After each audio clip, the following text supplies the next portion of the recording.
Connor, what's this Iowa State team look like to you? I played against them a lot. They're a team that plays hard. They don't beat themselves. They're tough. They're physical. It's just going to be a game of who does simple better.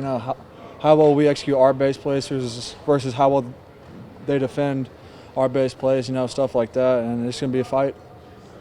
It seemed like the game at BYU was a little bit uncharacteristic, particularly the penalties.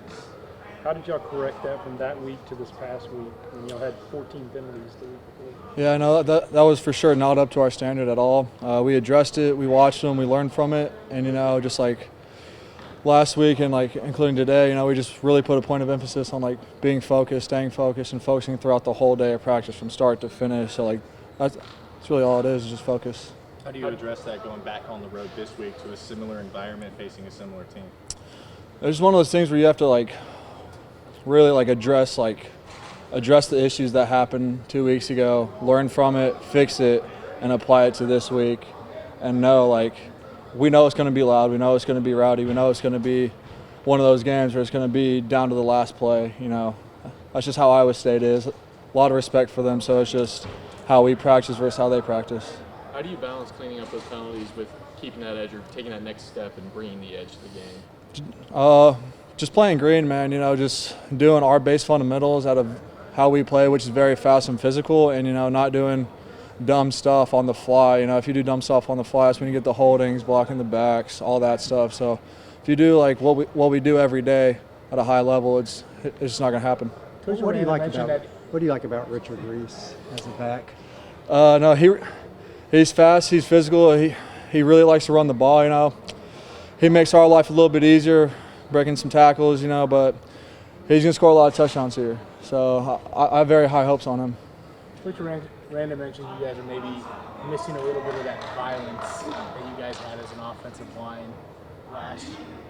What do you guys need to do to achieve maybe that same level? It's just how we practice. You practice how you play, and if you practice violent, you'll play violent. And we haven't had bad practice, but we haven't had practices up to our standard, and we fixed that from week 1 to week 2 to week 3 to now, and so we're just starting to stack days. We're stacking days every day, which turns into weeks, which turns like the whole season. So yeah.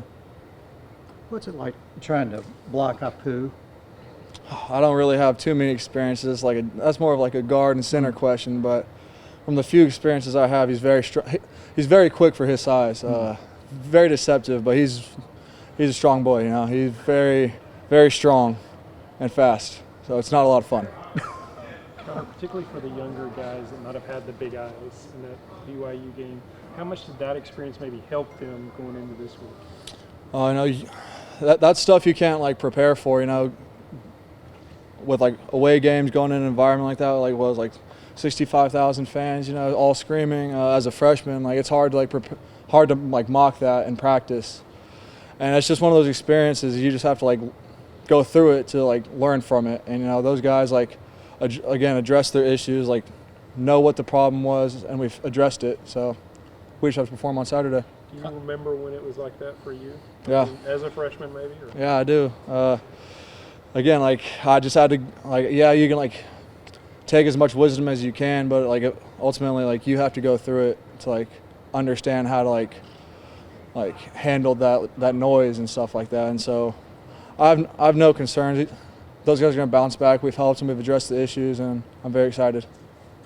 Coach talked about halftime of this past weekend being a little bit of a turning point for the team as a whole. Where in the locker room, it felt nervous and uneasy, and then from there, you guys kind of took that step forward.